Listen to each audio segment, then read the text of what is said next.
Hi hello കുറേ ദിവസമായി കേട്ടോ ഓൺ വോയിസിലുള്ളൊരു വീഡിയോ ഒക്കെ ഇട്ടിട്ട് ഒരുപാട് നാൾക്ക് ശേഷമാണ് കേട്ടോ ഒരു കല്യാണമൊക്കെ കൂടുന്നത്. അപ്പോൾ ഇത് ഒരു കസിൻ്റെ കല്യാണമായിരുന്നു. കല്യാണം ഉച്ച സമയത്തായതുകൊണ്ട് തന്നെ കല്യാണം കഴിഞ്ഞ പാടെ തന്നെ സദ്യയൊക്കെ വിളമ്പാൻ തുടങ്ങിയിട്ടുണ്ടായിരുന്നു കേട്ടോ. 3-4 ഏറ്റൊക്കെ ആയപ്പോഴാണ് കേട്ടോ ഞങ്ങൾ സദ്യ കൊണ്ടാൻ പോയത്. നല്ല കിടില സദ്യ തന്നെയായിരുന്നു കേട്ടോ. കുറേ കറികളൊക്കെ ഉണ്ടായിരുന്നു.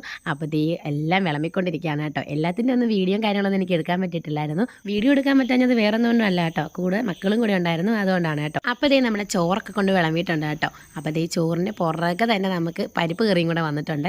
അപ്പോൾ പരിപ്പ് കറി ഒഴിച്ചു. പരിപ്പ് കറിയുടെ കൂടെ തന്നെ നെയ്യും കൂടെ വന്നിട്ടുണ്ട് കേട്ടോ. ഞാൻ ഏത് സദ്യക്ക് പോയാലും പരിപ്പിൻ്റെ കൂടെ നെയ്യും കൂടെ കൂടിയിട്ടാണ് കേട്ടോ കഴിക്കാറ്. അങ്ങനെയുള്ളവരാണ് നിങ്ങളെങ്കിൽ ഒന്ന് കമൻറ്റ് ചെയ്തേക്കണം കേട്ടോ. ചോറും കറികളും ഒക്കെ ഗംഭീരമായിട്ട് കഴിച്ച് തീർത്തിട്ട് പിന്നെ നമ്മുടെ പായസത്തിലേക്ക് കിടന്നു കേട്ടോ. അപ്പോൾ 2 കൂട്ടം പായസമായിരുന്നു ഉണ്ടായിരുന്നത്. അടപ്രഥമനും അതുപോലെ തന്നെ ബോളി കൂടിയിട്ടുള്ള പാൽ പായസമായിരുന്നു കേട്ടോ. എൻ്റെ ഫേവറേറ്റ് പാൽ പായസമാണ്. അപ്പോൾ പായസമൊക്കെ കുടിച്ചിട്ട് ഇലയും കാലിയാക്കിയിട്ട് സദ്യയോടുള്ള ഇന്നത്തെ എൻ്റെ അംഗം ഞാൻ അവിടെ അവസാനിപ്പിച്ചു കേട്ടോ. അപ്പോൾ ഇതാണ് കേട്ടോ നമ്മുടെ പെണ്ണും ചെറുക്കനും